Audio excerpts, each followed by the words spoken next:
అధ్యక్ష, గౌరవ మర్యాదల గురించి, సాంప్రదాయం గురించి, సభా సాంప్రదాయం గురించి అందరూ రాజకీయ నాయకులం అందరం కూడా మాట్లాడుతూ సభా వేదికగా నేను తెలియజేసేది ఏంటంటే, ఎవరమైనా సరే ఎదుటి వారిని గౌరవించుకుంటూ విమర్శలు, సద్విమర్శలు, ప్రతి విమర్శలు చేయాలి తప్ప భాషని ఇంకా దిగజారుస్తూ మాటలు మాట్లాడడం అనేది సరైనది కాదనేది నా అభిప్రాయం. కొత్తగా వచ్చిన నాలాంటి వారు 57 మంది ఈ అసెంబ్లీలో ఉన్నారు. మిమ్మల్ని చూసి మేము నేర్చుకోవాలి, కానీ మీరు మాట్లాడే భాష ద్వారా ఇంకొక 4 పదాలు కలిపి దిగజారిపోయే భాషను మాట్లాడేంతటి మాటలు మాట్లాడడం బాగుండదని అనుకుంటున్నాను. ఒకరు మూర్ఖులైతే ఇంకొకరు వారికి సద్విమర్శ చేసి సరైన మార్గంలో పెట్టాలి తప్ప, ఒకరు అన్నారు కదా నేను ఇంకొక 2-3 మాటలు ఎక్కువ మాట్లాడితే నాకు ప్రజల్లో మంచి పేరు వస్తుందని అనుకుంటున్నారు తప్ప అది బాగులేదు. ఇలా మనం ఒకరి మీద ఒకరు మాట్లాడుకుంటూ వాటిని కనీసం రికార్డ్స్లోకి కూడా తీసుకునే పరిస్థితులు లేకుండా మీడియా ముందట మాట్లాడుతూ పోతుంటే ఆఖరికి మీడియా వాళ్ళు కూడా క్లాస్మేట్స్, చిన్ననాటి మిత్రులు ముఖ్యమంత్రి గారు అయినట్టు ముఖ్యమంత్రి రేవంత్ రెడ్డి లేకపోతే మాజీ ముఖ్యమంత్రి చంద్రశేఖరరావు అని చెప్పి సింగులర్ వర్డ్లు మాట్లాడి, ప్రధానమంత్రి మోడీ అని మాట్లాడి చిన్ననాటి మిత్రులతో సంబోధించే పరిస్థితికి మీడియా కూడా వచ్చిందంటే దానికి కారణం రాజకీయ నాయకులమైన మనం అనేది మీరు గ్రహించాలి. బూతులు మాట్లాడడమే రాజకీయ లక్షణం అనుకుంటే అది అవలక్షణం అనేది నా అభిప్రాయం. దయచేసి సభలో ఉన్నటువంటి పెద్దలందరూ కూడా చంద్రశేఖరరావు గారి నుంచి మొదలు పెడితే ఇప్పుడున్న ముఖ్యమంత్రి రేవంత్ రెడ్డి గారి వరకు, మధ్యలో ఉన్న మంత్రులు కానీ, ఇక్కడున్న ఎమ్మెల్యేలు కానీ, కొత్తగా ఎన్నికైన మాలాంటి వాళ్ళు కానీ, రానున్న శాసనసభకు వచ్చే సభ్యులు కొత్త వారికి కూడా మంచి సందేశాన్ని ఇవ్వాలని, మంచి సభా సాంప్రదాయాన్ని ఇవ్వాలని, రాజకీయంలో మనము మంచి పేరు తెచ్చుకోవాలనేది అందరి సభ్యుల్ని నేను కోరుతున్నాను. మీడియా ముందట నోటికొచ్చినట్టు మనం మాట్లాడడం వల్ల మనల్ని మనం దిగజారుస్తూ ప్రజల్లో చెడు పేరు తీసుకొస్తున్నాం అనేది ఆలోచించాలి. ఇకపోతే హైదరాబాద్ పట్టణం వరల్డ్ క్లాస్ అంటారు, మన మాటలేమో థర్డ్ క్లాస్కి పోతున్నాయి.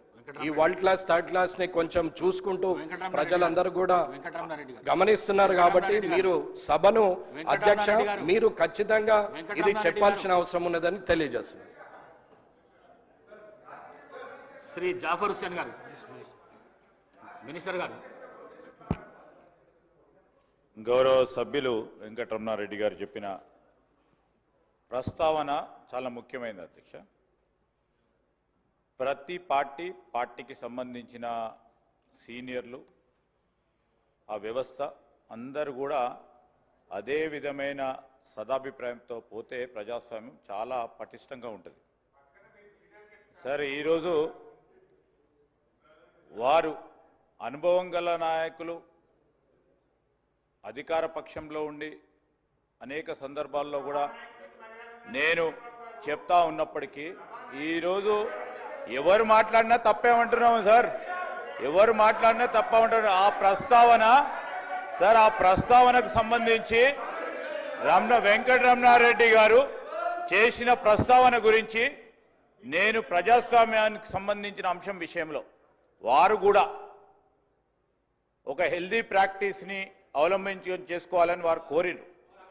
డెఫినెట్లీ డెమోక్రటిక్ ప్రాసెస్లో నాకు హుందత్వాన్ని కాపాడే ప్రయత్నంలో అనేక సందర్భాల్లో ముఖ్యమంత్రి గారు కానీ, మా సహచరులు కానీ, మా సభ్యులు కానీ చాలా హుందాగా మాట్లాడే తీరు కానీ, అంశం కానీ, తెలంగాణ సంస్కృతికి సంబంధించిన అంశం విషయంలో స్పష్టంగా చాలా మర్యాదగా పోతా ఉన్నాం అధ్యక్ష. ఎక్కడైనా చిన్నగా ఎప్పుడైనా ఉంటే మేము ఈరోజు కూడా చెప్తా ఉన్నాం, మాకు బేషిజాలు లేవు. ఒక గౌరవ సభ్యుడు చెప్పిన అంశాన్ని కూడా దృష్టిలో పెట్టుకొని ముందుకు నడుస్తాం. అదేవిధంగా వారు కూడా నడవాల్సిన అవసరం ఉంటుంది. గౌరవ సభ్యులకు సంబంధించిన పార్టీ సభ్యులకు సంబంధించి సీనియర్ నాయకులు ఉన్నారు, వారు కూడా వారి నాయకులను మొదటగా మర్యాదగా మాట్లాడే ప్రస్తావన తీసుకొస్తే కూడా బాగుంటా ఉండే.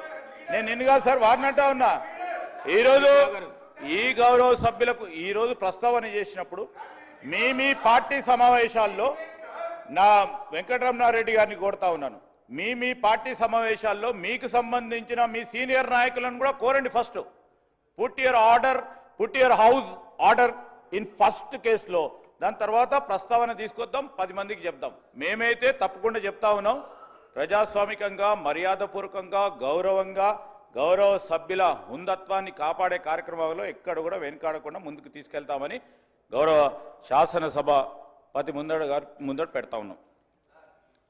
శ్రీ జాఫర్ హుస్సేన్ గారు.